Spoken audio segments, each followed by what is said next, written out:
What's going on, everybody? It's Matt, the Lumberjack Landlord. Sorry for the late start. It's been quite a busy morning. As you guys know, we had the open house on the project that I showed last week. Had the open house yesterday, and we had the open house yesterday for my new project, which was four high-end one-bedroom units. We had the open house yesterday, and then we also had an open house yesterday later in the afternoon. Um, for another building that we have a unit that just came available that we just finished. And so busy at work as always. And it's been a crazy, crazy busy morning. We had boot camp last night with my students, which was just absolutely awesome. And that was great. That went for 3 hours last night. It was the bee's knees. It was awesome. But what I wanted to talk to you guys about today is biggest fears in real estate investing. And one of the things that, self-reflection from my perspective and kind of looking at things, right? So my self-reflection as I was kind of getting into the market and getting into the business, I was just like, I'm one of those guys who hates to make a mistake, but I am willing to learn and recognize that as I make these mistakes, that I'm going to learn. And I can tolerate myself making a mistake. I want to slam my hand in a car door when I make the same mistake twice. And I can't even say the things I do to myself if I make the same mistake 3 times. But, we all have fears about real estate and investing. We all have fears about it. If it were super easy and there was no risk and there was nothing to it, everyone would do it. Everyone would do it. But we all have concerns. We all have fears. We all have things that we're afraid to do. Some of us might be afraid of conflict with a tenant. Some of us might be scared about what happens if there's a problem. Is the contractor going to rip me off? Some are like, well, what happens when I get a call from the town, from code enforcement? Oh my word, I'm screwed. They think I'm horrible. And there's all these different things. And then, a lot of that stuff then comes from, well, how do I do this? And then if I do it that way, am I getting in trouble? Am I doing it the wrong way? How do I know I'm doing it the right way? And then, leases, did I create something that it was a cute idea in the lease, but it's not practical and it's going to lose in court every time I go do it? How do I introduce myself to my new tenants when I first bought my building? Like, I don't want them to think I'm the big bad landlord, because most tenants hate their landlords, or certainly the one that sold the building, they hate that landlord, but they do complain all the time about how stuff wasn't getting fixed and then realize they weren't getting fixed because they haven't had a rent raise in 8 years. So really kind of the whole idea of why I made my course was I looked at all the things that scared the daylights out of me when I started in my real estate journey.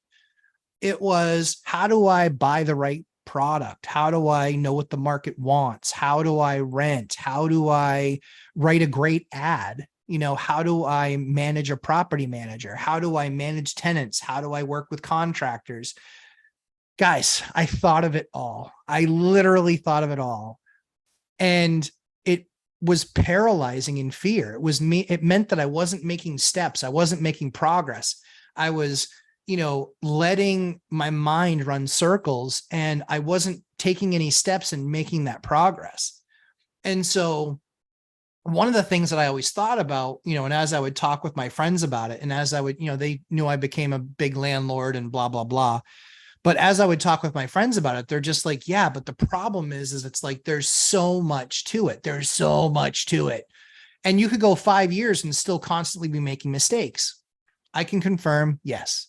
In fact, I was talking about it last night in the boot camp, and I said, if you only paid $1 per mistake that I'm going to help you avoid, it's more than $1,500, which is what the course in the boot camp costs. But I sat there and I reflected on that. And as I talked to other friends about it, they were really the ones that encouraged me and said, hey, there's too much there. There's too much. It's too overwhelming. And I saw so many of my friends be overwhelmed and paralysis by analysis and consumed. And so they couldn't take that next step. They couldn't take that next step in the journey. And that's what really scared me. Yes. Hold on 1 second. Yes.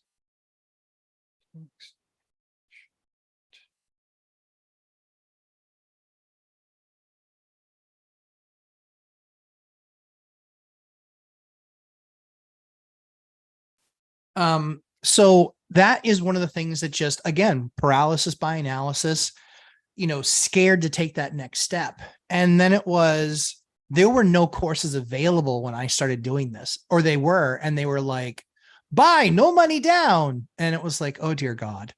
And they were $10,000. They were expensive, and they were lock you in a hotel, conference room for 3 days type of thing. So thank God for the internet. Thank you, Al Gore. And just kidding. And that we can deliver this stuff this way. But one of the things I just wanted to kind of continue to talk about today is I still have fears in the work that I do. And I know a lot more than I did 20 years ago. But that's why I'm tackling my greatest project ever. It scares the crap out of me. And now I'm a little bit concerned at how much I'm enjoying the fact that it scares the crap out of me. I'm just like, I am so broken. This is a problem.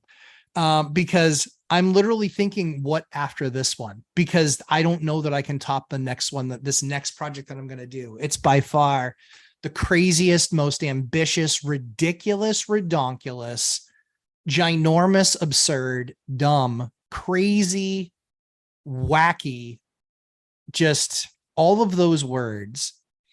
And it scares the crap out of me. And so one of the things that I learned from the course, and you guys taught me this, and so I wanted to thank you. I really, truly wanted to thank you.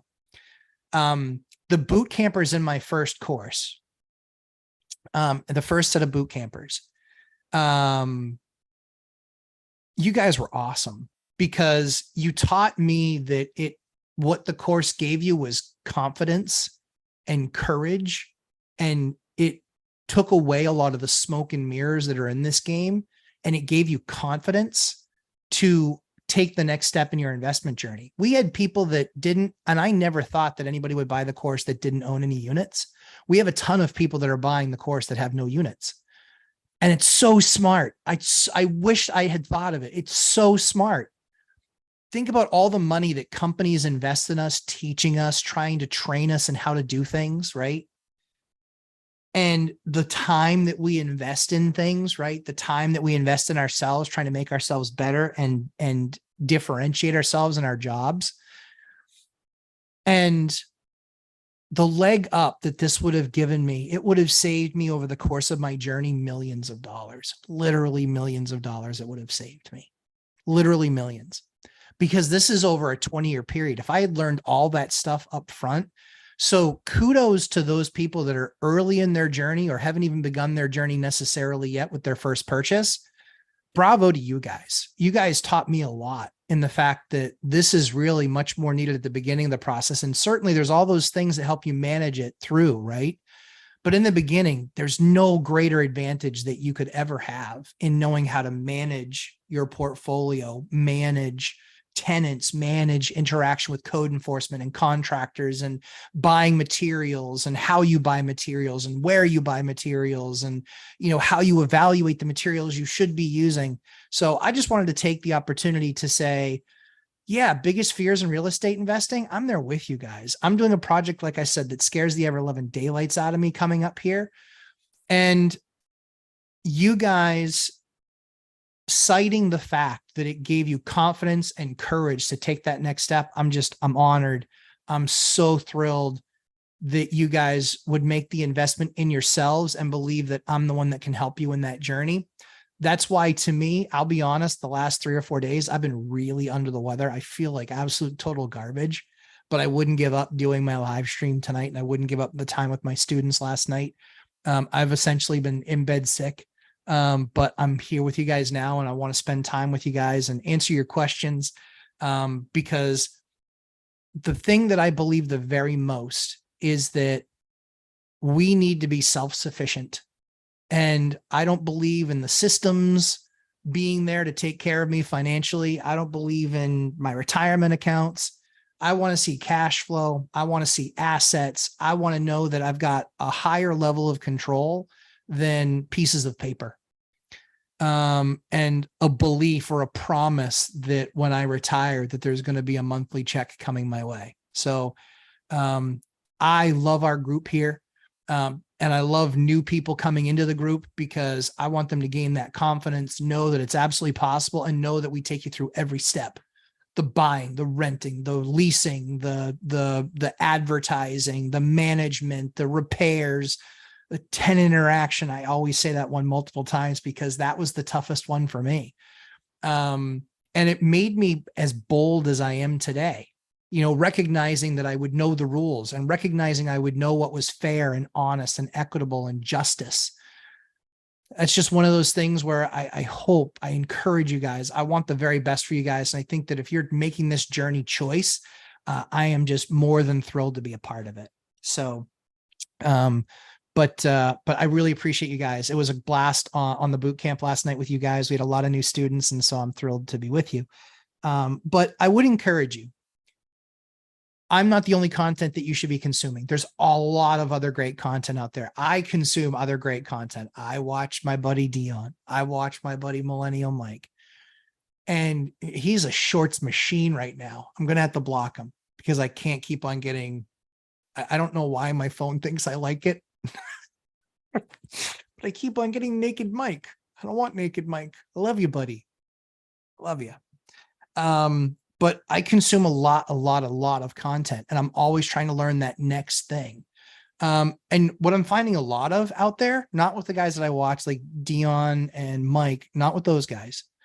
The stuff that I'm finding from the bigger channels is more disturbing to me. They're becoming these like idea guys that haven't ever done what they're talking about, like, come on, just stop. So stay in your lane. That's why you'll never see me talking about 500 unit complexes until I own a 500 unit complex, if I decide that's what I want to do. So I hope you guys, I'm excited to have you guys here, excited to go through questions with you. But check out the syllabus. The statement that I hear most often from students is the confidence that they got in going through the course and the boot camp as well. But the confidence that they get from that, they're just like, they want to run through brick walls. I don't know. That's the best idea. Maybe not.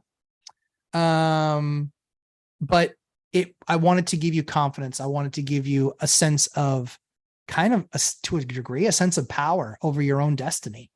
Got to grab the bull by the horns. Kind of like, what is this? White from Dodgeball. Some great one-liners in that movie, but I'm excited to be here with y'all. Let's get into some questions. Say hello and our good mornings. Give me just one quick second first. So what you guys saw me actually doing this morning was we were actually wrapping up. That was the third lease out of 4 on that building. And then the other one rented out yesterday as well. So I'd like to quick memo to the Crash Bros. Still wrong. Still wrong. All my rents are higher. They're all higher. Every single one that we closed yesterday, higher than it ever was. So the units that we rented yesterday, broke the record for rehabbed units in the city. Yeah, FYI for you, for what you need. That way I don't have to put it in a chart so you can misinterpret it. I figured I'd just come out and tell you flat out. Hold on one second.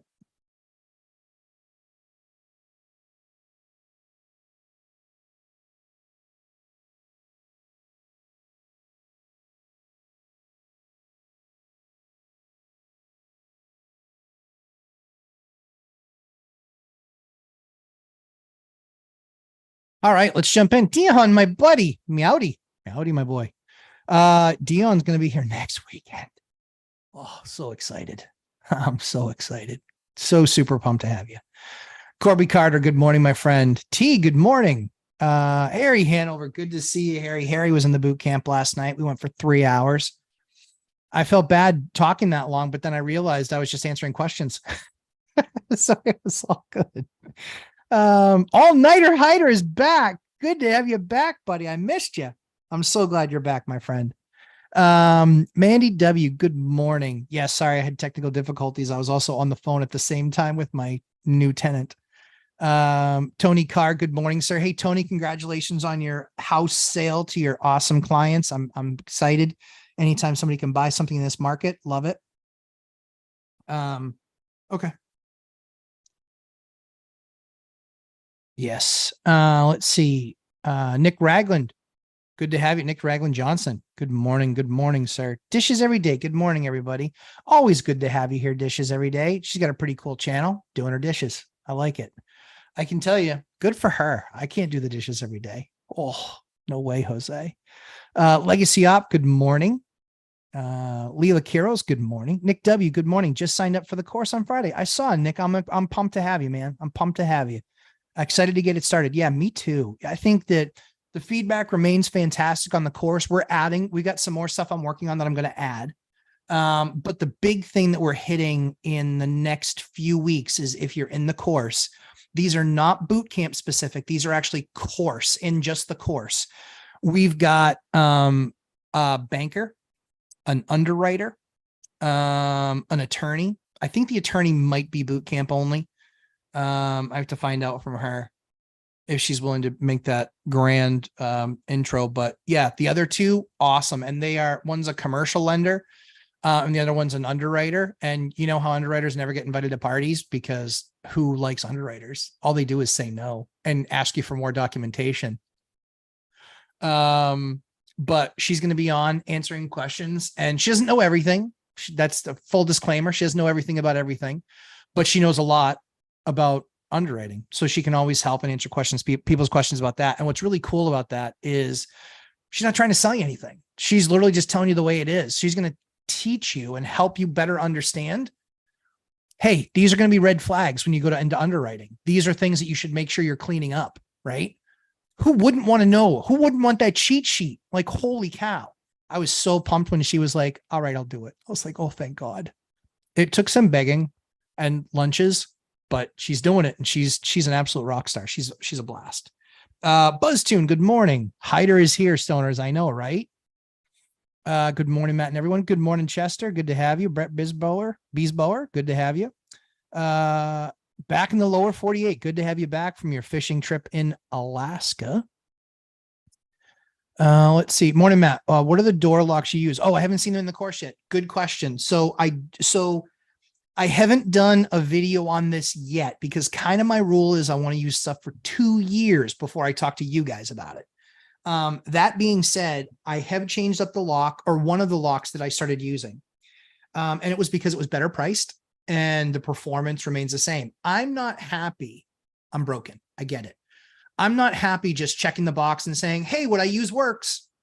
I want to improve. I want to get better. So we always are trying out other products if they are less expensive, significantly less expensive, but are something that, hey, can we get better using something that's less expensive and still get the same results? So let me just look real quick here and I'll give you the exact ones that we're using. And right now they're on sale at Home Depot. So check them out there. I don't have a link for you. Sorry, guys. But hold on 1 second. 3, 1. All right. So they are.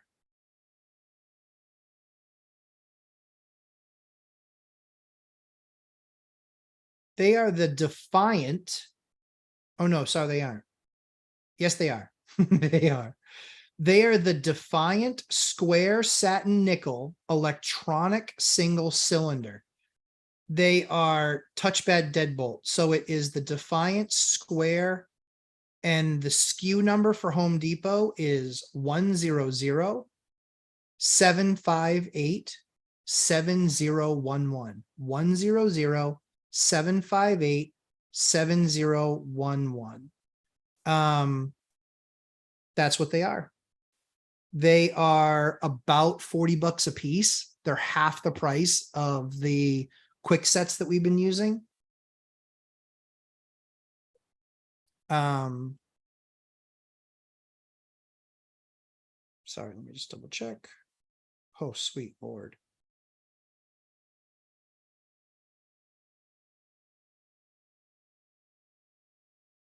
So yeah, that's the craziness, guys. That's the craziness. But those things are absolutely fantastic. We've been using them for, like I said, my limit's kind of 2 years and I might need to bang that down to a year, but we've been using them for about 18 months. We still use the other quick sets, but they got difficult to buy. A lot of times people were out of stock. And then the last order of them we got, I didn't love. We had a couple issues with them out of the box. So these Defiant square, they're shaped like a square. But they're a square top, they're shaped like a rectangle. They're fantastic. They've been awesome for us for a year and a half. We've had no issues. We've had no dead batteries. We've had no lockout calls. We've had none of that stuff. So we've been good. We've been good.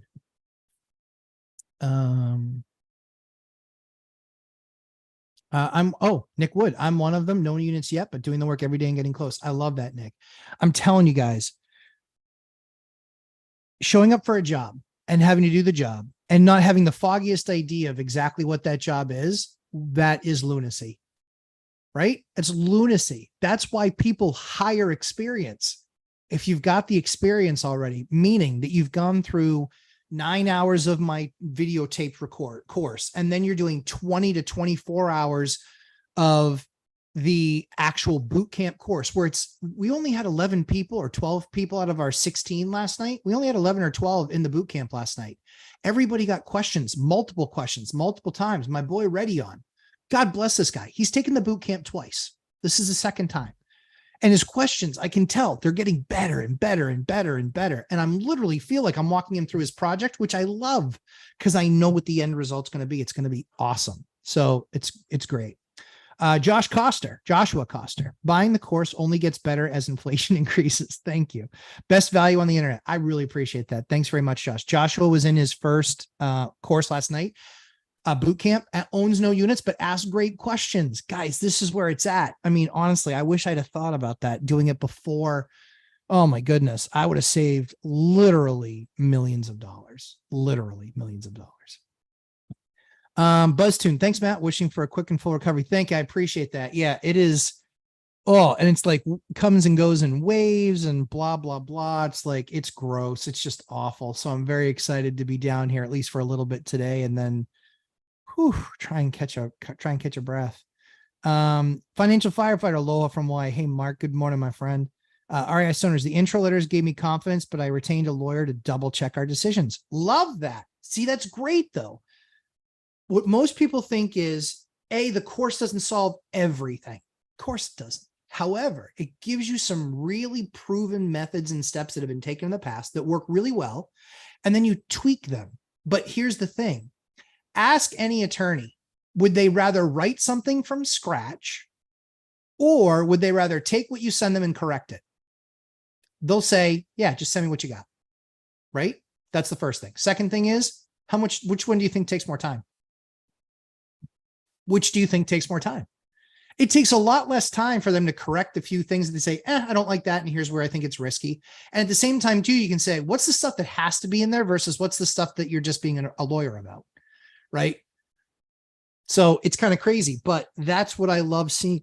Excuse me, REI. That's what I love seeing is people doing that, where they're getting some input from an attorney and things like that to fine tune it and make it state specific, make it county specific. Those are the fine tunes that we need to get our business elite. The issue is you have to start from scratch. It's $2,000. If you get them to tweak it, it's $200 to $300, right? There's the savings in and of itself. Let's see. Bones. Hey, how do I buy a foreclosed home from the courthouse?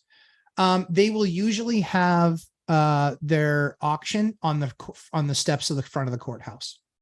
So they'll post their list because they have to do public notices and all that other stuff.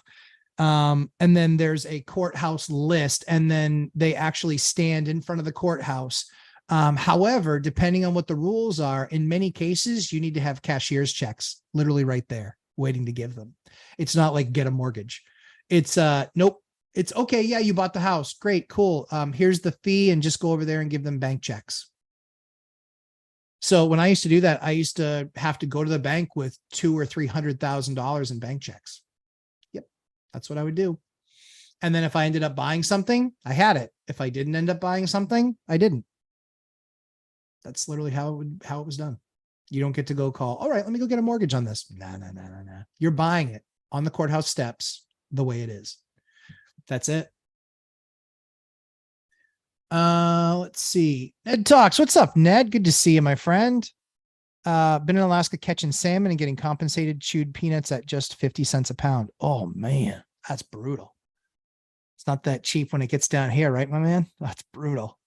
Laura, good morning. Good morning. REI Stoner is scrambling for a pen. The good news is this is recorded. You can always go backwards. And speaking of going backwards, Dividend Dave's not here. I'm not starting over, Dave. Officially not starting over.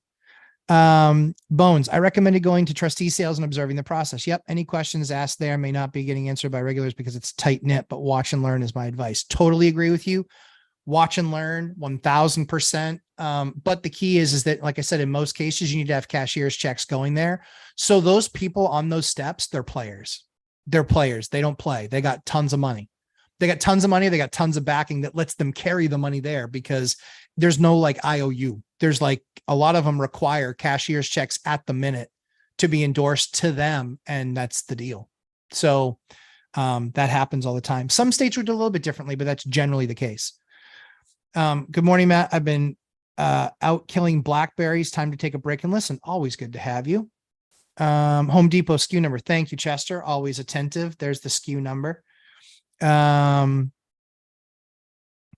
Anytime. Good to have you back, Hyder. Look up Showtime. I know, right? Sorry. I look horrible. I feel horrible, but I still wanted to be here. Wasn't going to give it up.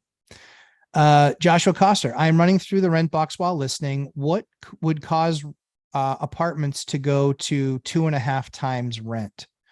What could cause apartments to go at 2.5 times rent?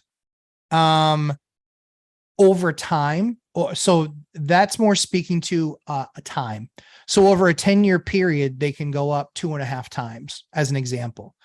One of the things to look at is, try to find things from, years ago, or talking to agents, right? Talking to other rental agents saying, hey, so rents are, rents for kind of a nice, decent place. I talk to agents. Now you can build your rent box without rental agents, but I don't like to. I like to have conversation because I want it to be a conversation and I want it to be another contact. I want it to be building my, building my network. So that's what the 2.5 times is in reference to, is they can go up 2.5 times over that period of time.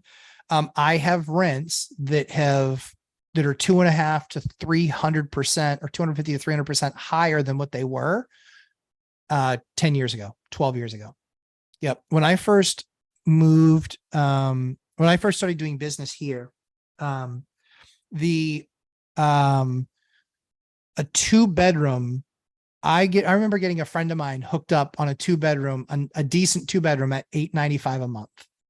That same unit is renting out for $1995 a month, and they haven't done anything but paint it. No joke. Nothing but paint it. Crazy, right? So that's up, 200 and whatever, 20% or something. So that's what I mean is that 2.5%, that's over time. What you will find is you will find deviation within the margins or market, where you will find some, and that's why the rent box is so important. The rent box actually allows you to write down and judge the categories, right? And saying, is this in a D area, B area, C area, A area? What quality is it? Is it clean, safe, and dated? Is it disgusting? Obviously disgusting is a D.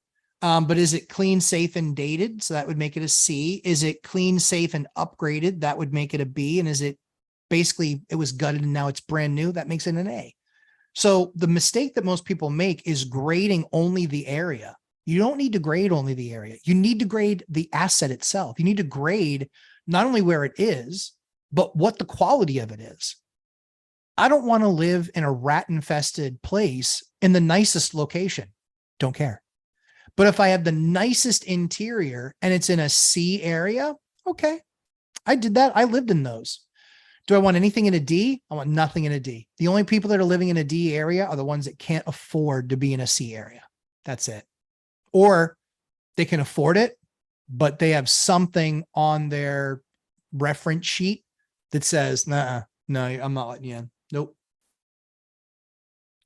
So that's how that goes. Let's see.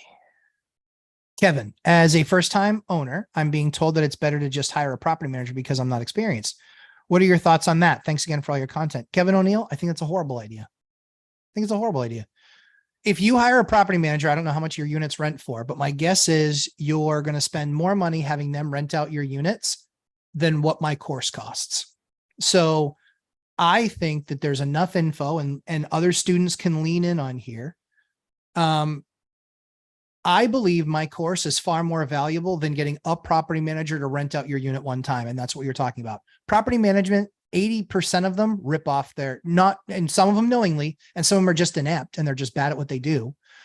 But because there's such a drive and they know a little bit more than you, like they can say the word rabbit jam and you're like, what's a rabbit jam? I don't know what a rabbit jam is. I should probably hire this guy. He knows what a rabbit jam is. And then if you ask him to describe what a rabbit jam is, he'd just be like, well, you know, it's got a rabbit in it. What's that? They don't know either. I know what I'm doing. I've been doing this. So that's what we teach in the course. Its total is about 36 hours. I would be willing to bet you after you finish my course, you probably know more than 80% of the property managers out there. I don't like hiring property managers. I've hired property managers. And you know what? My job changed. Instead of managing tenants, you know what I had to do? I had to manage my idiot property managers. I had 3 of them in 90 days. 3 of them. And you know what they also sucked at? Tenant selection. They were awful at it because you know what their job was? Get it rented, get it rented, get it rented, get it rented. Even if I gave them criteria, what were they doing? They were calling and arguing with me about the criteria. Dude, no, absolutely not. Am I the entrepreneur? Am I the owner of the property or not? Help me out here. I just think, truthfully, if you decide after the course that you go with a property manager, you know what? You're still going to be protected from him ripping you off because you're going to know how to price construction. You're going to know what things cost. You're going to set up a maintenance schedule with him. You're going to set up a check-in schedule with him. You're going to have tenant criteria. You can give him these letters and say, hey, this is how I want you to communicate with these people. Because you know how many tenants I get from property managers? Almost all of my tenants come from places that were managed by property managers. They're just like, yeah, I had on the list for 6 months. And the guy did nothing. He took care of nothing. He was a jerk, or every single time I called, he was pissed off that I was calling him. Like, so that's my take on it. Kevin, I think that people that make the investment in themselves and learn these skills, even if you then decide to hire a property manager, you're guaranteed to not get screwed a whole lot less. Or you'll be able to better judge who's good and who's not, and if they're worth having and if they're not worth having. I can hear my tribe coming down the stairs, so I'm just going to put this on mute for a real quick second. Actually, who cares? I don't care.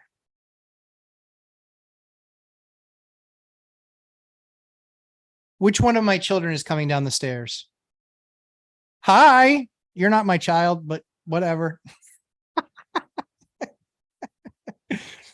Hi guys, have fun swimming. We have somebody new that we just added to the team, and she brought her nieces over to come swimming at the pool. So cool. We like to have people and share life with us.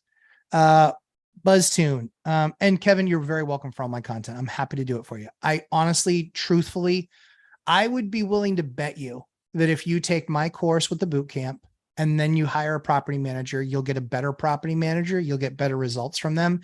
And you will also not get ripped off by the fact that they will overcharge for things and it gets ridiculous, truthfully and honestly. Let's see. Do you buy yearly gifts for your team? Lender, realtor, plumber? Lender? No. So that's a great question. They get me gifts. Yeah.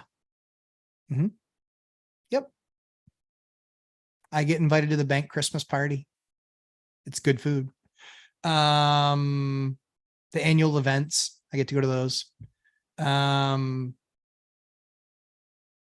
can't take her out for lunch. She has an expense account. She takes me out for lunch or dinner. That's my lender. Tina, I love you. You're the best. Realtor, Emma. Emma, I do bonus. Yep. Emma gets bonused.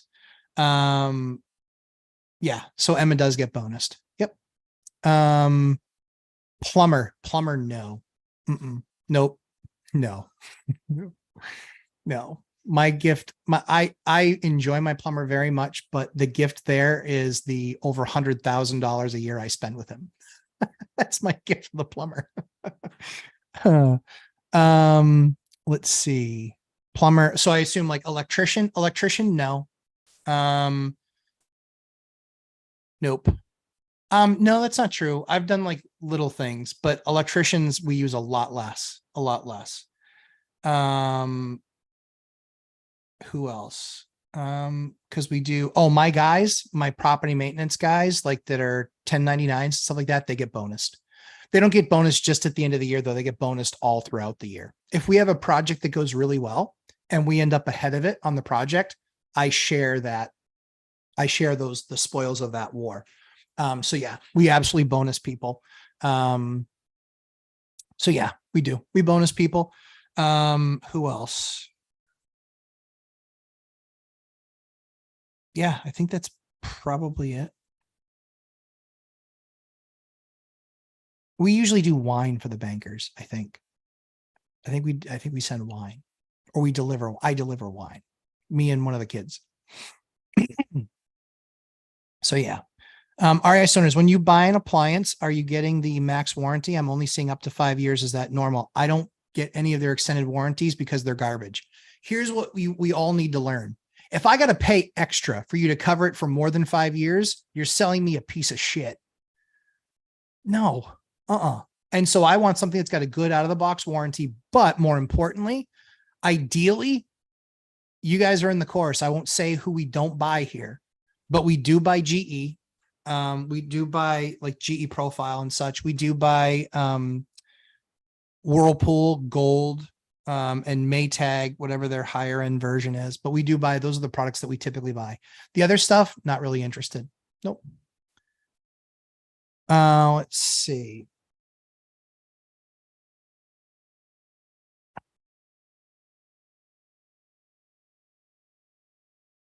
Hi, Isabella.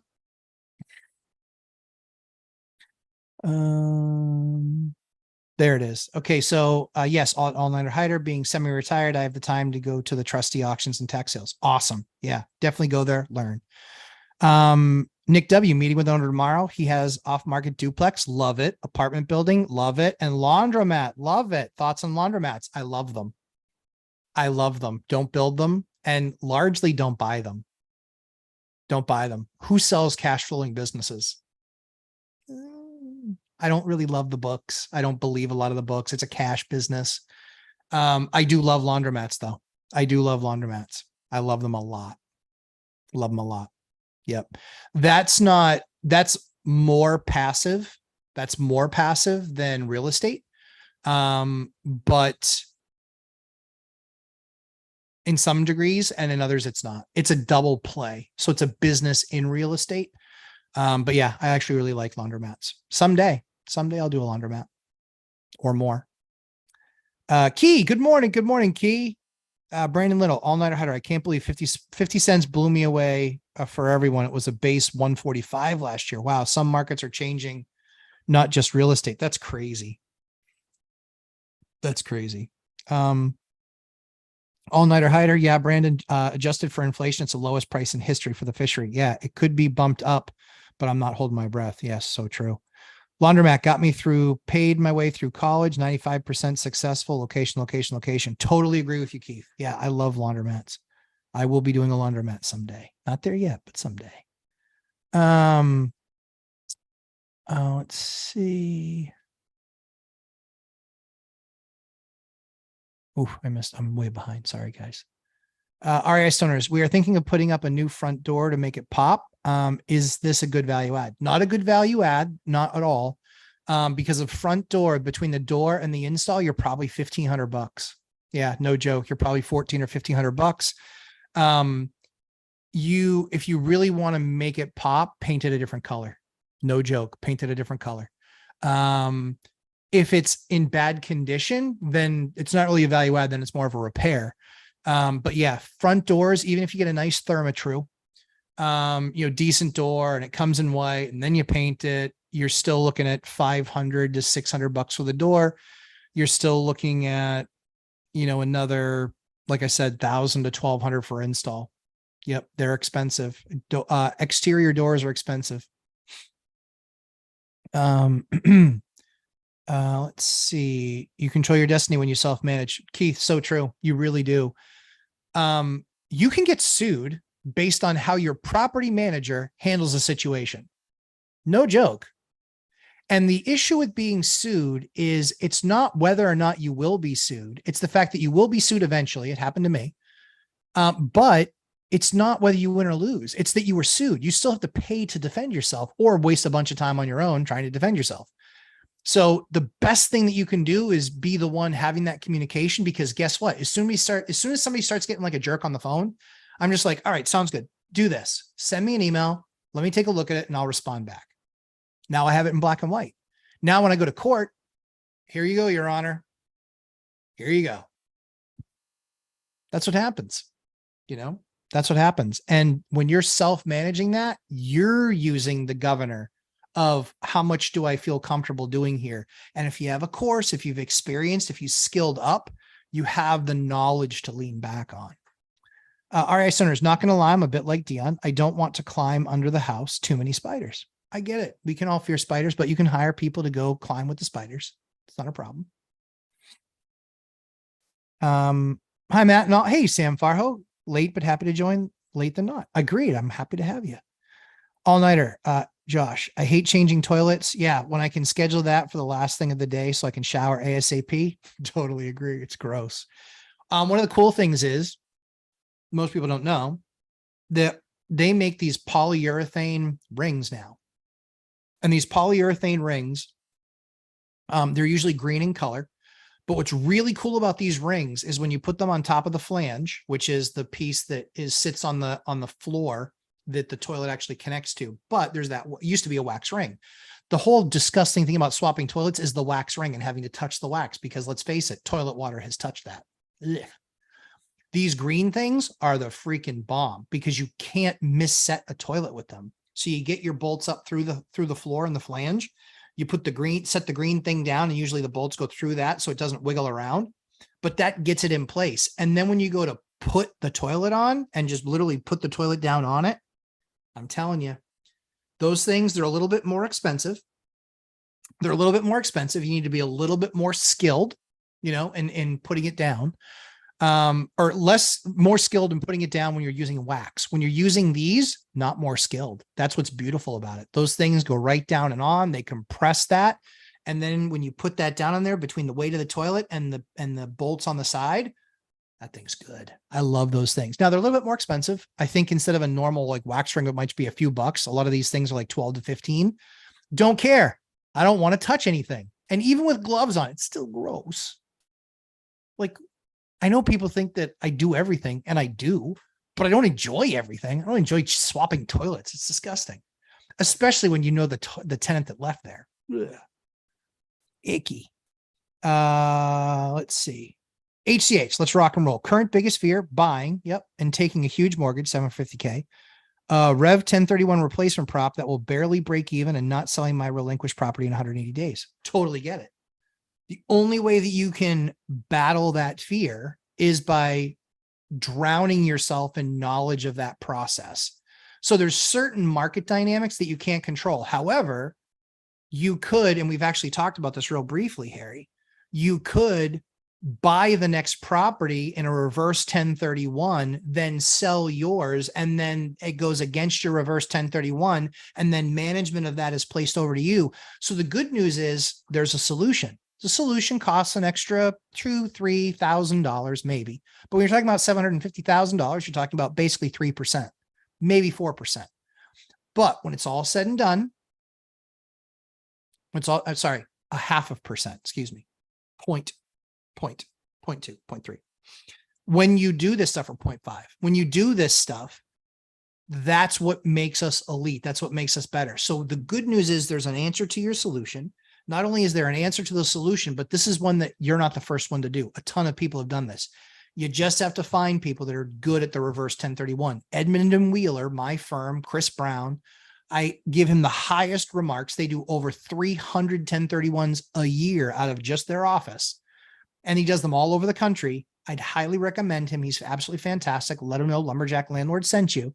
But that reverse 1031 should take all those fears away. Do you know why? It immediately eliminates the concern about the 180 days. Why? Because you've already acquired the asset in a reverse 1031. That's why they call it a reverse, is you acquired the asset first. It's being managed by somebody else. And you can just buy that with a minimum down payment. You don't have to make the massive down payment, but you can buy that with a minimum down payment. And then when you sell your other property, you know exactly what you're rolling into. There's no risk of the 180 days and having to fight to hopefully buy something. And 45 days is the bigger risk. I've seen plenty of exchanges fail when they weren't managed well, because at 45 days, they had named 3 properties. When they got it day 2, they named 3 properties. And by the time 45 days came, 45 days passed, all 3 of those had sold, and they were on the outside looking in. They had a busted exchange. You wait, I wait. You don't have to, but this is how I do it. I wait until the 43rd day to name my properties, because now I've seen what's in the market. I know what I have a line on. I know what I can actually close on. So the likelihood that I can close on one of the 3 that I list, very, very, very high. Not just a guess, not just a hope, not just an asset that I was looking at. I'm now got 43 days into investing into those 3 assets, seeing which one is going to be the one that's best for me to move forward on, or multiples. I've done a 1 to 4 1031. Sold one property, 1031 into 4 others. Yep, been there, done that, did it. It was awesome. They will write books about it someday. Probably won't be me. Can barely read. I mean, maybe not barely read, but I can read. Let's see. I know that's you, Harry. Going on listen mode only for a bit, no problem. Hello, colleagues. Hey, Ramirez Real Estate Team. Good to see you. REI Centers. Yeah, I don't like shit either. Yeah, me either. Ned talks. Matt has helped me so much with my properties and my management company. Oh, awesome. The course value is nuts. Doesn't matter if you're starting, growing, or optimizing. I really appreciate that, Ned. Ned's a player. He's got 30 units. 30 units, multiple buildings. He's in the transformation phase with some of his units now. Ned's a player.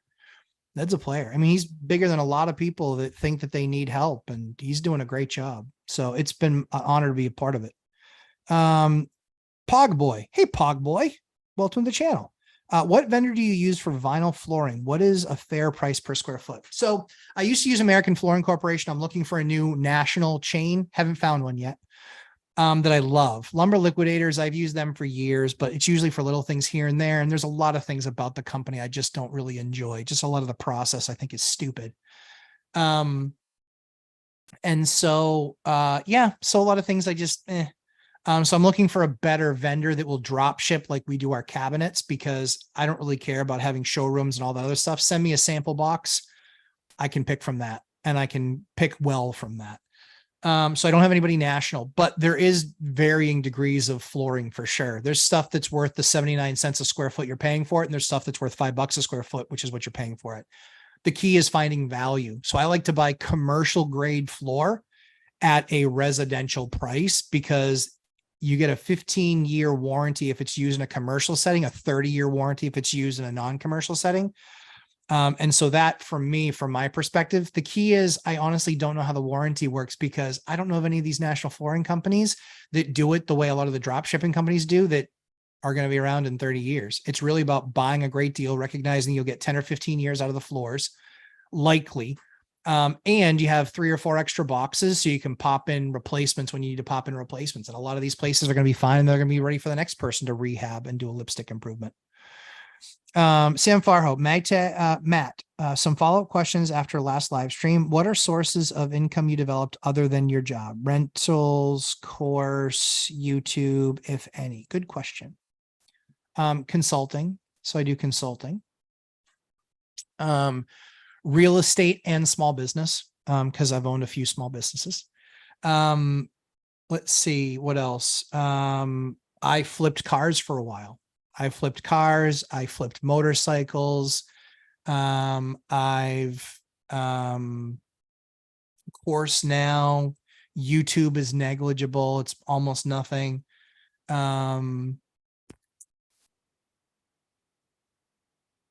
Yeah, those are usually, that's about it. Matt, when do 2024 HUD rental rates come out? October. Usually end of September, early October. Yep. Eyes peeled. Guess what? They're going up 10%. Heard it here first. 10%. They're going up. Watch this. I can predict 2025. They're going up 10%. Mark the video. 12:29 Eastern time, 7:30, 2023. Going up 10%. Yep, that's what's going to happen. Do you know why I know this? Because I know how they calculate it. And it's really stupid and awesome all at the same time. It becomes very, very predictable. Very predictable. So yeah, they're going to be out October. That's one of my children. Which one of my children is that?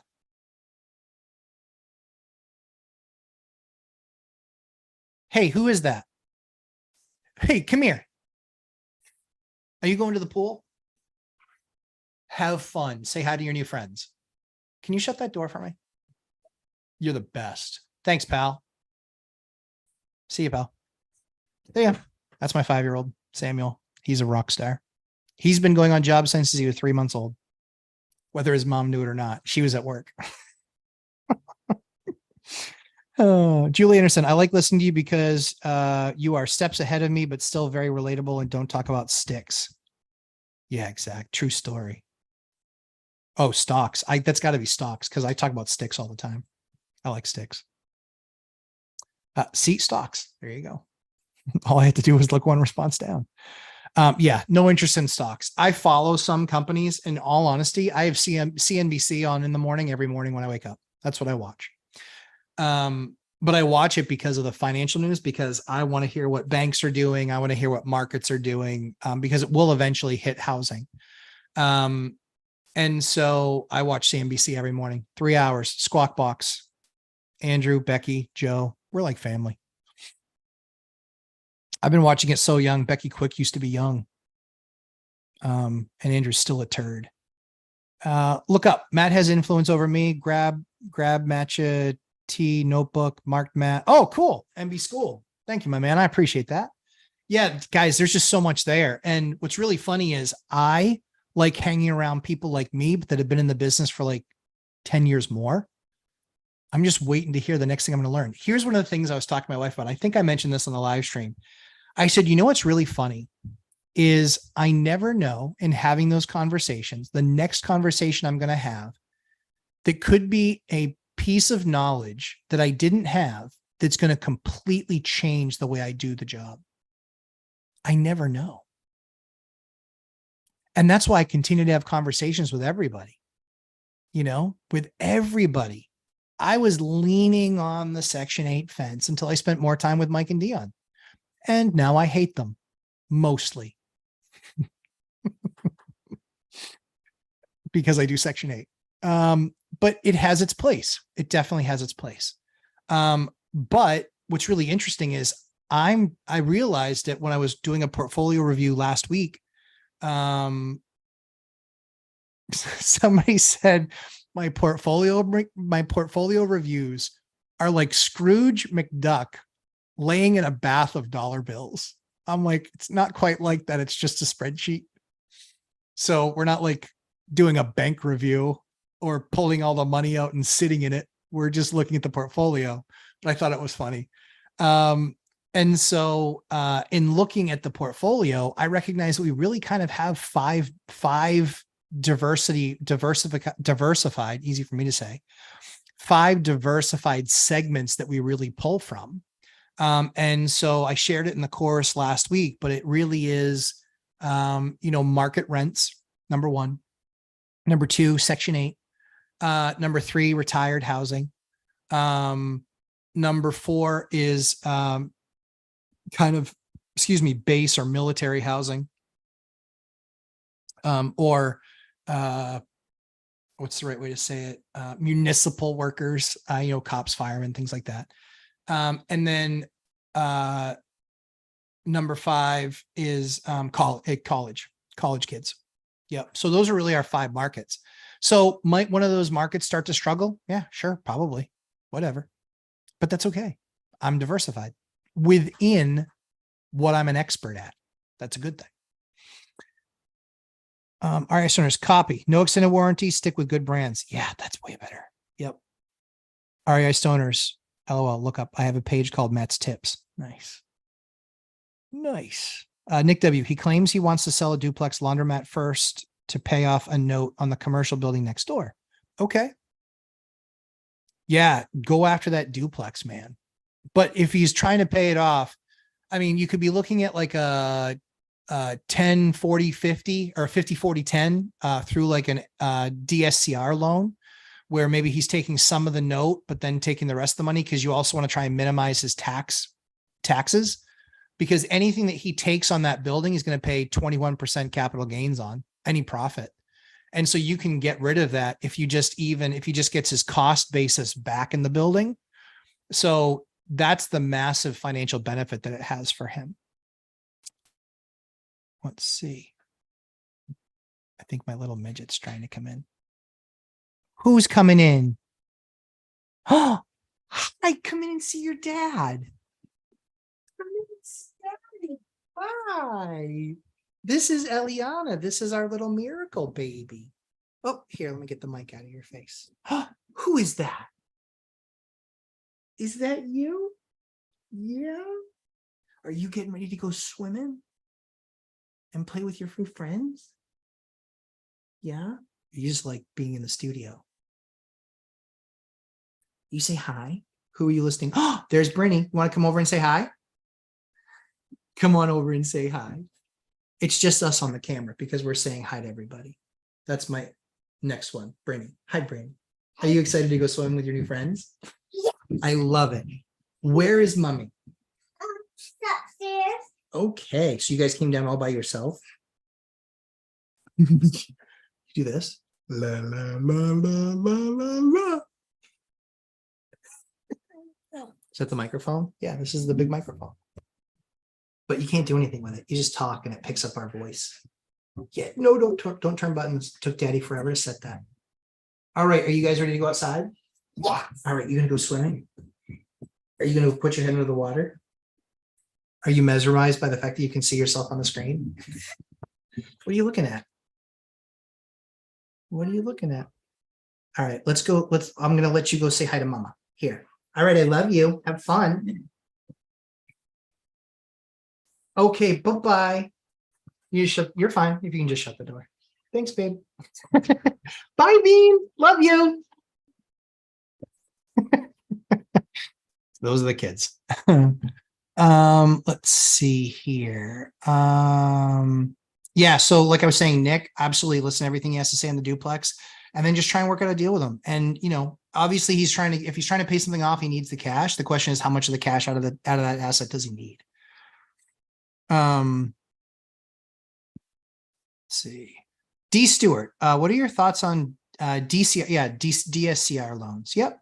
If the property is owned free and clear. Yeah, I mean, fine. I mean, it all comes down to terms for me. It's really all about the terms. That's where it really comes down to for me. So I'll use any loan. I'll use a 14% loan if it still cash flows and the money's still great and there's no penalty to get out of it soon. So that's where you really have to look and evaluate. It really comes down to a combination of the rent box. The rent box is critical, guys. It comes down to the rent box and then what the combination, what your payment is. Because the rent box is what drives what you can pay. That's why I beat my competitors. They're always worried, I'm going to overpay. I don't want to overpay list. I don't care. I don't care. If I pay 20 grand over list price, what do I care? If I know that unit is going to rent for 3,000 a side versus 2,200 a side, they're overpaying, not me. I'm just paying more. I'm not overpaying. I'm going to make more profit than they will at 20,000 less. So I'm really most concerned about rent box and how it relates to the combined, basically to the payment, to the combined price of the asset and the value of the, or the cost of the debt. Sam Farho, would like to know your opinion on if you want kids to go to college or not, any reason on your decision. I don't care if they go to college. Don't care. My thought process is I want them to be happy and I want them to do something they loved and that they can be skilled at. And I think college largely is groupthink, waste of money and time. Most places, just most places. And now even a bunch of these lousy secondary schools cost $60,000 a year. Nah. $240,000 when 85% of people that get their college degrees don't do something that their field in the field in which they got their degree in. 85%. I'm a numbers guy. Seems like kind of a bad idea. Relationally, if you get into a Harvard or a Yale or a Dartmouth or something like that, where now you're circling like a Wharton or a Babson, when you're circling and you're in the waters of all people that are super, super, super connected, then it makes a little bit of a difference. But if you're talking about, Ivy League versus another like second tier school, right? Or you're in a class of, 600 other people and paying $60,000 a year to go to jackass college, I don't see the value in that. So my kids are going to get to decide if they want to go to college or not. I'm not paying for college. I'm going to pay for all their preparatory school to that point. And so they will have had invested in them as much as college would cost, but from age 4 to age 18. And then they can decide to do what they want to do. I want them prepared for life. They're going to work in my business in the summers. They already participate in some stuff, licking envelope or sticking stamps and things like that. It's about as far as we can get, seeing as how my son is the oldest and he can basically sign his name. But that sort of stuff. So yeah, I'm not pushing college on them on any level. It really is up to them kind of what they want to do with it. Yeah. Yep. I don't look down on people that went to college. I have lots of people that went to college that work for me. But there are people that go to college and get really well educated and really well connected. But having been in the professional world for 25 years, I have never in my job and what I do, and I'm an EVP of global sales and strategy for a company. No. Nope. I would take the guy who has consumed and done stuff on the internet in marketing since he was 18 years old and now he's 23. I would take that guy over a guy who got a marketing degree from some college in a millisecond. Absolute freaking millisecond. So yeah, that's my view on things. But I'm just a dumb 9th grade dropout. So take that for what it's worth. Matt, I DM you last time regarding the area that is in transmission tower with high voltage. Okay, is it a good idea to live around that with kids? Do you have any thought about that? Thank you. I'm so sorry I missed that, Key. The challenging thing is for me is me personally, I wouldn't. That's just a personal choice. Me personally, I wouldn't. And sadly, when you're in a demanding or high rent command area, like I know you are, Key, the question is will that become an impedance to renting it? Maybe, maybe. And if you shorten your pool by 30% because that many people care about it. So yeah, I think that's a tough one. So answering it honestly, I don't want this to sway you either way. This is purely my own selfish opinion. I wouldn't. That's just my thing. I'm not a fan of the high voltage wires that go through some of these places and realizing that you're hearing that humming and it's danger and risk. And maybe there's a health risk. Maybe there isn't, depends on who you ask. But I would do a lot more research until I really felt comfortable about it. The challenge is that, do you believe the anti-electrical grid people who I'm sure say it's horrible, or do you believe the power company who I'm sure say it's fine? right? Those are your options. It's a tough decision to make for sure. Oh my goodness, I got so far behind. Sorry, guys.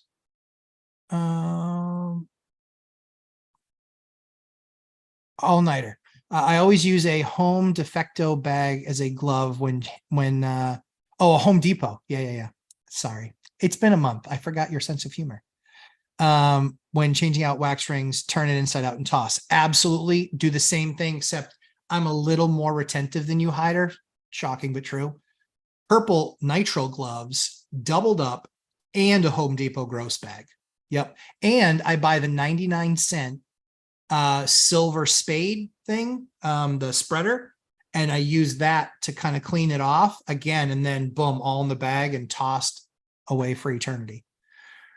Laura Simony and Matt, so true. I'm always fighting with my PM about my criteria. They're lazy, Laura. They're lazy. This is the problem. They suck. She wants to lower the rent. Of course she does, because she doesn't add value. I showed her area rent and get what I want. Thanks so much for educating us. I'm happy to. This is the issue that I have. I know that taking my course makes people better at this. I know it gets them writing better ads than what they write today, which gets them far more people coming in. When we did Millennial Mike's friend Marina's apartment, she'd written a factually accurate ad, but when she had gotten her apartment done and it was written, when she had gotten that done, here's the thing. Hold on one second.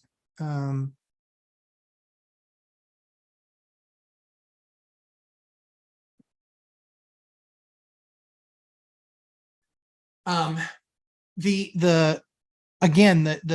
challenge about that is that they just want it rented. They want to check the box. I don't want to show this anymore, because every single time they show it, guess what? They lose money because they're only going to get a flat rate for doing it.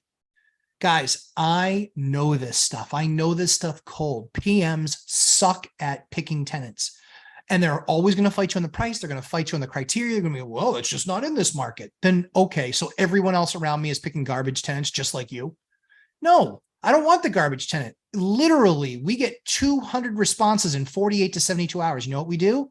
We call that to about 15%. That's still 30. I don't need 30, but I still can call it to 30, 15 or 30, 15%, 30 people. I can still call it to that number, because I don't want the 540 credit score with a story as long as my arm. I don't want the one that talks about, hey, so just like, a couple times, you're just going to need to show up for like parole stuff. So don't be nervous if you see the cop car out in front. Like, dude, come on, really? Like, if you're an exemplary tenant, why aren't you staying where you are? Your landlord's throwing you out because they don't want that mess there. And I don't want to make my other people in the building nervous that they got somebody getting a parole checkup. Come on, stop. And it's not like you were great off paper anyway. This is literally somebody that I saw.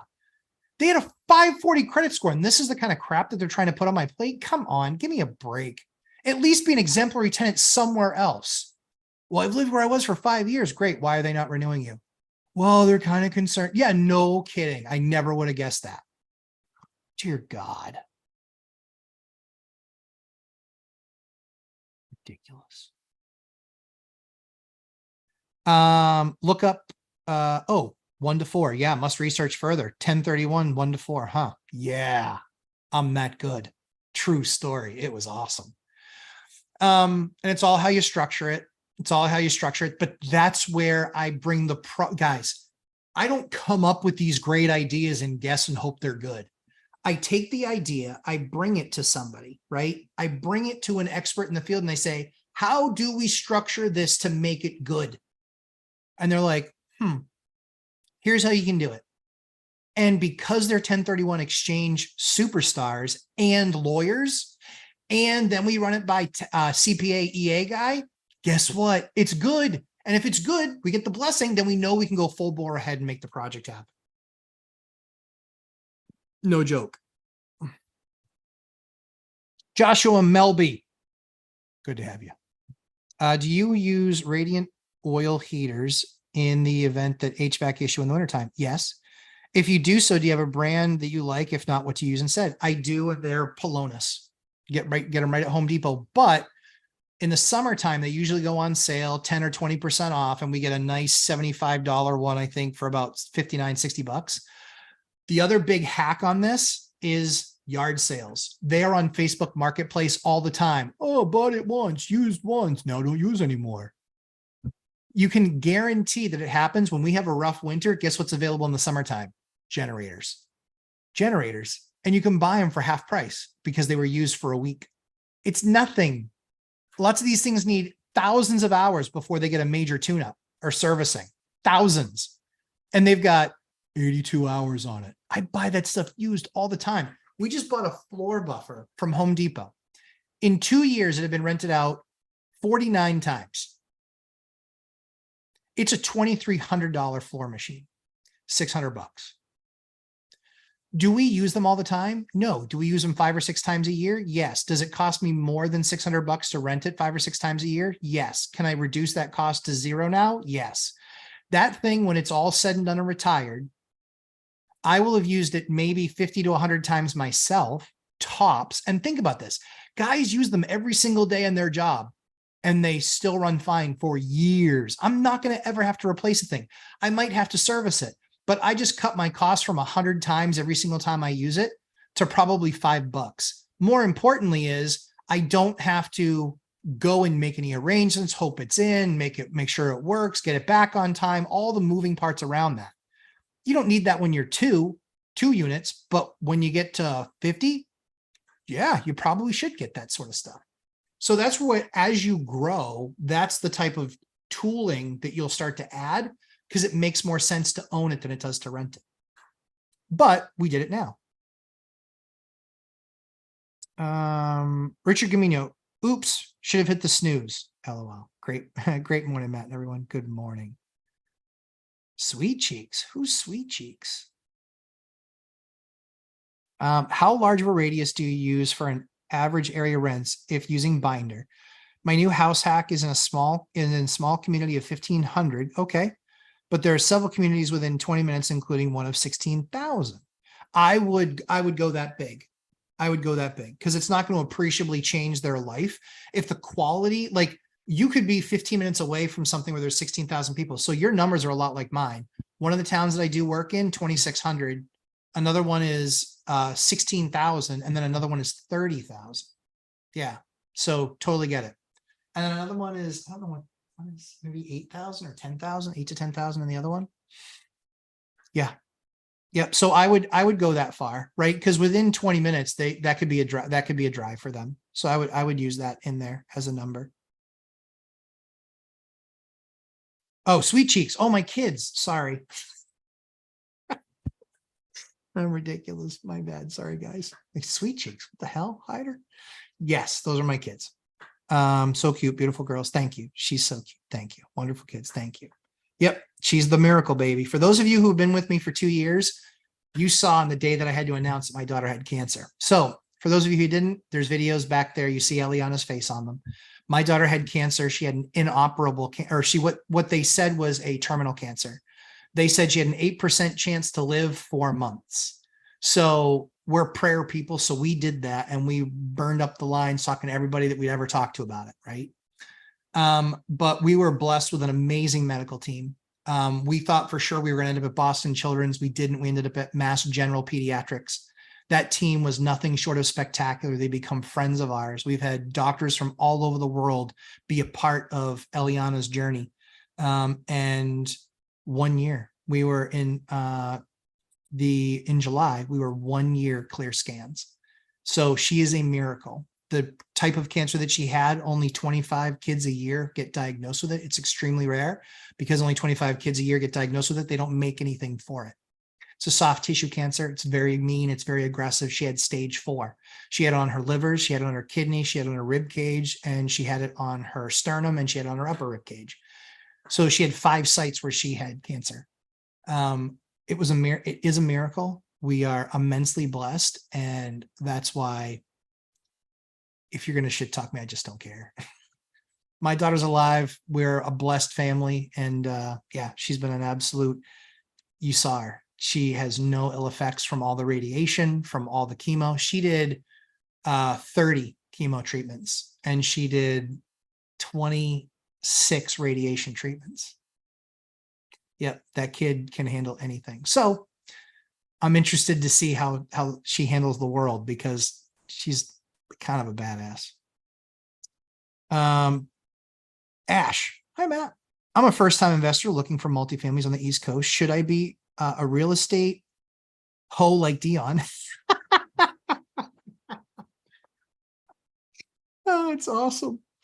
Real estate hoe like Dion and have several real estate agents, or be committed like Mike and only have one? That's a great question. So I believe, yes, I believe you always dance with the one who brung you, but I believe it's your responsibility to go to meetups, to go to real estate events, to go to stuff, and carry a digital business card with you like I do. I carry a digital business card where I just say, hey, introduce myself to the realtor, blah, blah, blah, blah, blah, and say, hey, if you ever come across anything like this, I'd love to have for you to have my info. And I literally take the card and I tap their phone, and they get my buy box, they get my rent box, they get everything about me in 2 paragraphs with all my contact information, Instagram, Facebook, email, text message, everything. So I believe that you dance with the one who brung you, but I don't think that there's anything wrong with, you're going to find frogs, but I've even had a frog bring me a deal that I ended up doing, and I was elated. I was happy to do it. Working with a frog right now, actually, on a deal that I might very likely end up doing. So we'll see. So I don't think you stick with only one. Unless, again, you got to get to the part where you are building your network, creating those conversations, creating those relationships, and then you're going to find the ones that bring you deals. Guess what? You reward them with doing the deal with them. But now when you find something else, you bring it to them, because they've proven that they want to work with you, and they've shown that it's going to be a thing. So the guy who brings me the most deals, he gets the most of my business when I go to do something, when I go to sell something, when I go to trade out of something. He does that. Let's see. Sam Farhone, thinking of starting a future property management company. Would you say it's a good idea? It's a great idea if you have systems and processes and all that stuff in place. I actually know of 2 people taking my course that want to do a property management company. Guess what? I'm totally cool. Take all my material. It's all good. Take it. It's fine. Take the documents, use them as you see fit. It's fine. It's all good. Don't post them on the internet. But yeah, take them. Ash, you're very welcome. Thanks so much for the $5 super chat. I appreciate it. Let's see. Sorry if I missed it. What's a rabbit jam? It's a part on a door. It's a stop on a door. Key, love your thoughts about kids going to school. Subject I'm going to show it to my wife as well. Yeah, I mean, hey, listen, I come from a Ukrainian immigrant family. Okay. I'm second generation here. That's it. So what do you think my great grandpa, who my son's named after, what do you think his idea was when he came to America? Education, education, education. That's what it was. Education, right? So all 3 of his kids, super highly educated. Super, super highly educated. Doctorates in music, in dentistry, no joke. And then what do they believe? They pounded into their kids, education, education, education. And I don't get to do that voice again because my mom didn't have an accent. But they did. My mom was had her master's in teaching. And my uncle went to Wharton, right? Superstar, rock star. I loved hanging around him. But he lived so far away, I only got to see him like once a year. But boy, did I have questions when I saw him. And then what did they pound into their kids? Education, education, education. I was such a disappointment. But they all went to school. They all got jobs. They've all got decent jobs. And I make more than all of them combined. Who won? If we're playing the winning game, it's who's happy. We're all happy. And that's all that matters. We're all happy. And they're happy in their jobs and they're happy in their careers. And I think that that's awesome. So happiness is the gauge, not wealth. But if we want to jump off the happy ship and get onto the wealth side, yeah, I make more money than all of them combined. How well did that work out for them? I don't think it keeps them up at night. I certainly hope it doesn't. It's certainly not something that puts me to sleep at night, is knowing that I make more than all of them combined. Don't really care. Here's what I care the most about. I'm happy. My family's good. We've got a good path for our family moving forward. My cousins are happy. My sister's happy. They were happy. Good enough. So that's the way I kind of look at things. I just think that college education is so unbelievably overvalued. It's not even funny. Pogboy, love your content. I really appreciate that. Thank you. My first 2 rentals were turnkey. Cool. Just closed on my 3rd and doing my first remodel. Good for you. Nervous but excited when redoing a kitchen. Any high level advice? Get my course. Get my course and get your cabinets at wholesale prices. Literally, legit. Ask the people on here that have bought cabinets. They are legit. Look at the video that I did last week or 2 weeks ago, live stream with Ready On. Look at that video and see the cabinets and the installs and the quality of product. You need to pick great cabinets. That's the difference of a good remodel that lasts and a remodel that doesn't last for 3 to 5 years. And with my design technique, it saves about $1,200 on the design of a simple kitchen, which the number wise, that's about 35% just with my design changes. That would be my advice to you. I know it seems like I pushed the course a lot. I made it for a reason. It's because I know it makes people better. And I have proof of that because that's what everybody tells me. Yeah. So look at that video and see those kitchens. And then if you get in, we actually do all of that design work, blah, blah, blah for you. So it's kind of a non-factor. Look up Pogboy. Where are you purchasing your kitchen cupboards? I like to get Matt's contact. Cool. Yeah. Mine's right in mine is, I sell my own. That's what we do. We have a distributorship and we sell them and we do them at wholesale, even though we technically are quote unquote sign up for retail. We do it at wholesale for the boot camp students. Yep.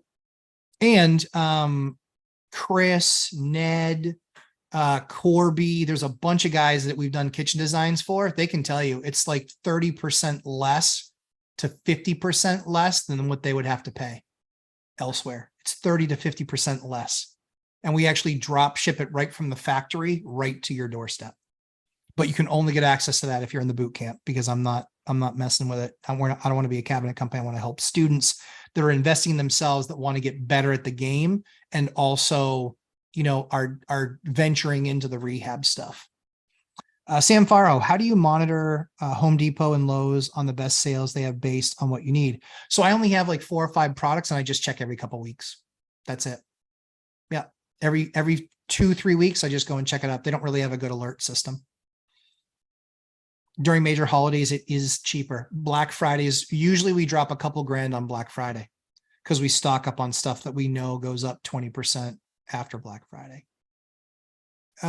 Joshua Coster, will students pay more to live in a private room house versus a shared large apartment with a private room?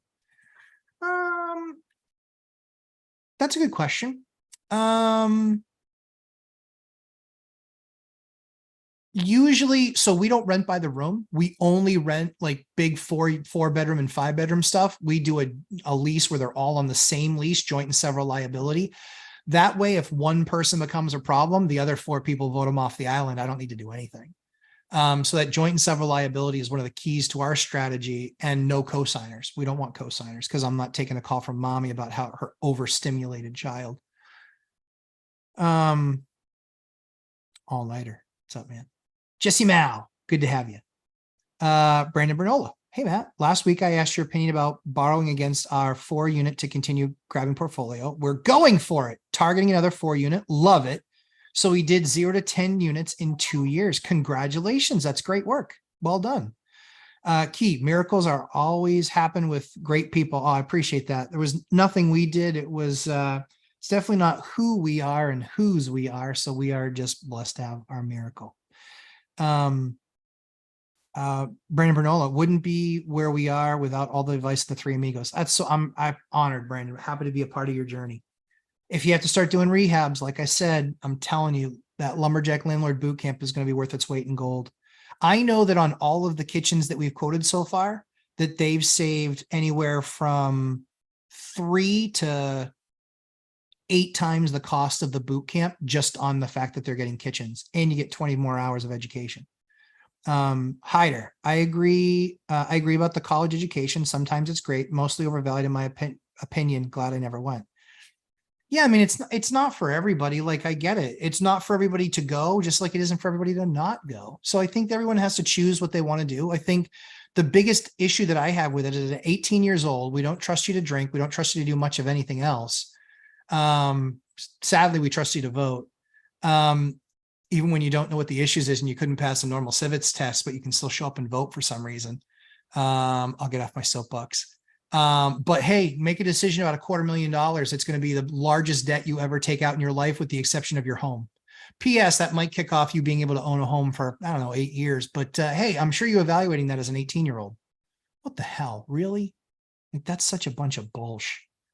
Red Berserker, howdy. How's it going, Red? REI Stoners, watched the video the other day where the guy said IKEA was the best for the cabinets. Yeah, I'll torch him. Offer him to debate me. IKEA is better than my cabinets, and I will do it all day long, and I will leave him in a puddle of his own tears. He's wrong. Run all the numbers. You know what you can say about IKEA cabinets? Guess what happens if your wall's not perfectly flush? Do you know how IKEA cabinets work? You put them together. Number one, that's like a freaking mathematics project, putting them together. Number one, most people can't do it, and they certainly can't do it time efficiently. Number two, they work on a rail system. The rail system goes across your wall. Then you hang the box on that wall. What happens when your wall's not square? Do you know that 90% of walls are not square and they're not flat and they do have bulbous areas in them? Yep, true story. So what happens when that happens? You can't do anything about it. You are going to have a hard time making the face of those cabinets look good. You're likely going to have to tear apart the wall and start puttying and making things flat and finding a way to get it perfectly level for those train systems, those hanger systems to work. So yeah, I can bang the daylights out of anybody that thinks IKEA is better. And cost wise, if you're looking at IKEA to buying it from a cabinet shop, it's less expensive. Yes. After implementation, after installation, it's absolutely not less expensive, because anybody putting those cabinets together, it will take them days to put all those cabinets together and then get everything put up there and hung and blah, blah, blah. Days of time, days. My cabinets, a typical 8-foot kitchen, that's installed in 1 day by a typical carpenter. Yep. We used 5 different carpenters in the last 10, or 6 different carpenters in the last 10 years to install our kitchens. Never been a problem. And again, wavy walls and all these other things that you encounter because everyone thinks their walls are square. They are not. We sometimes have where you're 3 feet or 2 feet off the wall and you got an inch dip. How are you going to make that up? Tough to do with IKEA cabinets. We have it figured out. I will debate anybody any day of the week on cabinets. Then when you find the ones on Facebook or you find the ones on Craigslist, you can find that they are actually poor construction. They have little plastic things in the corners. And if you blow that plastic thing off, that seam comes apart and it's crappy glue. All of these little tells that we know are what make for bad cabinets that don't last. That's why I use these cabinets. I picked them over a decade ago and I use them in all of my projects because I never have to replace them. You know how many cabinets I've replaced in the last 12 years? 0, none, nada, zippo, zilch, at all. Slow closed doors, slow closed drawers, dovetailed boxes, real plywood, and the finish is fantastic. The 10% of walls that are flat are in commercial buildings with steel studs. Exactly. True story, Hyder. You're exactly right. That is the crazy thing. That is a crazy thing. And here's the thing. Again, it's not to dump on IKEA, but they are what they are. And the major issue that I have with them is everybody thinks that they can install them and do them, and they're just not good cabinets. They just really aren't.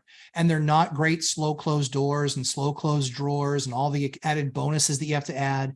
Those things wear out because they're not high quality pistons. You got to remember what that company is. It's a design company that manufactures product and keeps the cost low. That's their whole goal. So they accomplish that, but there's massive trade-ons, installation time, And if you have to start getting into walls and putting and hanging walls, Hyder knows, he's in construction. Walls are not flat. Walls are not square. You're going to have to do tweaking. On every one of our kitchens, we have to use shims somewhere. We can do that because they are real wood. And we get to hide those things too. You can't hide those in IKEA. Can't. And that's why I think IKEA is junk. Why do you buy the sink you use? Looks amazing. Because it lowers the cost of the kitchen. If you do our design with our countertop and our sink, right? And our sink holding cabinet, right?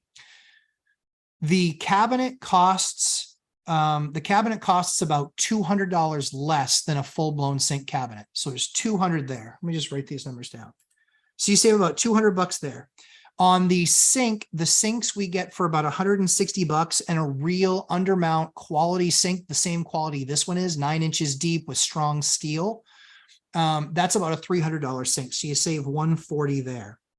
On the countertop, because you don't have to cut for a sinkhole, that saves $220 with any fabrication company, especially a granite company. If you're doing my butcher block versus granite, the butcher block is $220 installed with epoxy. No joke. You are with a normal 8-foot span of granite. Guess what? They charge you for that cutout. You're still paying the square footage for that. It is 24 or 24 and a half inches times 8 feet. Let's just call it 2 feet by 8 feet. So you're 16 square feet. You're 16 feet times $50 a foot. 16 feet times $50 a foot is $800. Mine's 2.25. That's $575. $575. What else? Oh, I can do mine in 24 hours to 48 hours. It's going to take any granite company 3 weeks. So when it's all said and done, I've saved in that equation. I have saved $1,135. And that's just with an 8-foot cabinet design. You start adding more cabinets, it gets nasty. Yeah, and so IKEA does have some options that aren't particle board, but the problem that they do have is they use melamine on their cabinets, and that stuff reacts to heat or to moisture, and so that stuff can actually start to separate from the wood, and then forget about it. So yeah, the IKEA guy doesn't know what he's talking about. I will demolish him in a debate, leaving him in a puddle of his own tears. And I'm happy to do that, by the way. Let's see. Look up boot camp. Got it. Yeah, I'm telling you, look up. There's no doubt in my mind you're going to save thousands of bucks on one kitchen. No doubt. And you're just going to learn so much. Julie Anderson, I still think you should write a parenting book. Yeah, maybe someday. Maybe someday when I retire, which will be sometime. Someday. BuzzTune, for rental listings, what's the best in your opinion? Zillow, Facebook Marketplace, Craigslist. So what you need to do is you need to look a week back and see, or 2 weeks back, and see how many listings in your market were on those sites. We do, for high-end stuff, we're always on Zillow. For budget rentals, we don't bother with Zillow. For budget rentals, we're Craigslist and Facebook.